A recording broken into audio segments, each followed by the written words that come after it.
इसका जो है भाई, ये तो जेब में पैसे का जो सारी उम्र तक कुछ आज आके उसको आज है कितनी मेहनत करनी चाहिए हमें लगाने की जरूरत है। जिसका व्योम था भाई मंदिर बिरक है, इसका तो भाई 10 किलो मत लाने आ जाएगी सर, पुटला पर है पुटला खाली मार है। हमने तो आयुष्मान का लाभ, मेरे तो जेब में पैसे हैं, मैं तो सारी उम्र जब तक जीऊंगा मेरा सरकार खर्चा करेगी।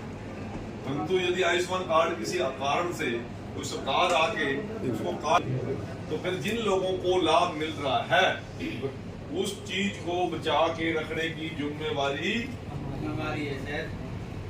है। तो कितनी मेहनत करनी चाहिए हमें?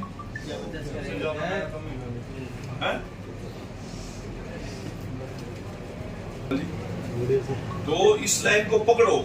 आप पहले लाभ ओ सिंगल का चुनाव है, सुशील राणा चौधरी बन रहा, अब पे कर लेगा वो कर लेगा रवि बतान, अब पे कर लेगा सुधा जी, कर लेगा पवन सैनी।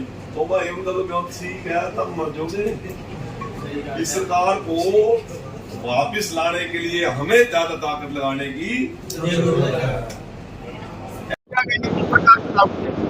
आज भारतीय जनता पार्टी अनुसूचित जाति मोर्चा जिला कुरुक्षेत्र की प्रमुख कार्यकर्ता और पदाधिकारियों की आज हमने लोकसभा चुनावी कार्यालय कुरुक्षेत्र में मीटिंग की। हमारे माननीय एससी मोर्चा के जिलाध्यक्ष भाई सुल्तान जी, हमारे जिला के महामंत्री भाई जय भगवान जी और गुरदीप बेदी जी, इनके साथ साथ हमारे सभी पदाधिकारी और मंडलों के अध्यक्ष यहाँ पर पहुंचे। हम सब ने बैठकर आगामी जो लगभग 28 या 29 दिन जो चुनाव के बचे हुए हैं, अनुसूचित जाति मोर्चा के कार्यकर्ता प्रत्येक बस्ती में जाकर एक एक घर में जाकर वोट की अपील करेंगे, क्योंकि ये चुनाव भारतीय जनता पार्टी का चुनाव नहीं है, ये चुनाव किसी और का चुनाव नहीं है, ये अनुसूचित जाति वर्ग के हितों का चुनाव है। क्योंकि जो सुविधाएं पहली बार 10 साल के अंदर नरेंद्र मोदी जी की सरकार ने, मनोहर जी की सरकार ने, नायब जी की सरकार ने इस वर्ग को देने का काम किया और हमारे जीवन के अंदर एक ऐतिहासिक बदलाव इस सरकार के आने से हुआ। चाहे आयुष्मान कार्ड है, चाहे अंत्योदय की स्कीम के तहत उज्ज्वला का गैस कनेक्शन है, घरों में इज्जत घर बनाने की बात है, हमारी रसोई के अंदर शुद्ध जल पहुंचाने की बात है, गरीब के बच्चे को 5 अंक जिस परिवार में रोजगार नहीं होगा उसमें मिलेंगे। ये सबसे बढ़िया स्कीमें भारतीय जनता पार्टी की सरकार, मोदी जी की सरकार, मनोहर जी की सरकार ने चलाई है। हम उनके बहुत बड़े ऋणी हैं।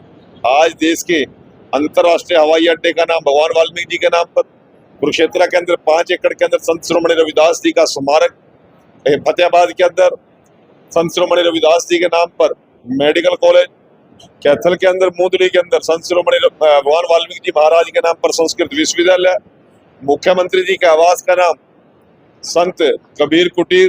किस प्रकार के हमारे लोगों की चिंता इस सरकार ने की है, तो हमारी जिम्मेवारी ही नहीं बनती, हमारी नैतिकता बनती है कि प्रत्येक मतदाता के घर तक जाकर हम इस वर्ग के लोगों को जाकर भारतीय जनता पार्टी के पक्ष में वोट की अपील करें और भाई नवीन जिंदल जी को यहाँ से भारी बहुमत से विजय बनाने का हम काम करेंगे।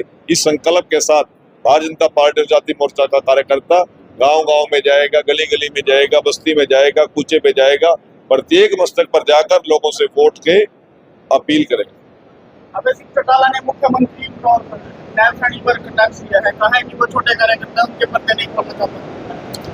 देखिए ये चुनावी समय है और अभय सिंह चौटाला के ऊपर हम भी को टिप्पणी करना नहीं चाहते, क्योंकि जिस प्रकार की जितनी उम्मीद लोगों को उससे है वो उसी प्रकार की बात करेगा, इसके अलावा कुछ करेगा नहीं। तो वो चुनाव लड़ रहा है, चुनाव लड़े, 4 तारीख को बात करेंगे, जो भी टिप्पणी करनी होगी अभय सिंह से भी और अन्य लोग जो टिप्पणियां कर रहे हैं गलत सलत, चाहे हमारे मुख्यमंत्री जी है। अब गरीब का बेटा, किसी मजदूर का बेटा, छोटे किसान का बेटा मुख्यमंत्री कुर्सी पर पहुंच जाए तो इन लोगों के पेट में दर्द होना तो स्वाभाविक है, क्योंकि ये तो सोचते थे कि ये राजे रजवाड़े हम हमारे बापोती है, परंतु मतदाता बड़ा जागरूक है। उन लोगों ने सिरे से नकार दिया इस परिवार, कोई नाम लेवा पूरे देश में बचा नहीं है, हरियाणा प्रदेश में कोई नाम लेने वाला नहीं बचा। आज अपना झोला ठाए कहीं कहीं घूम रहे हैं और कोई मुंह लगाने के लिए तैयार नहीं।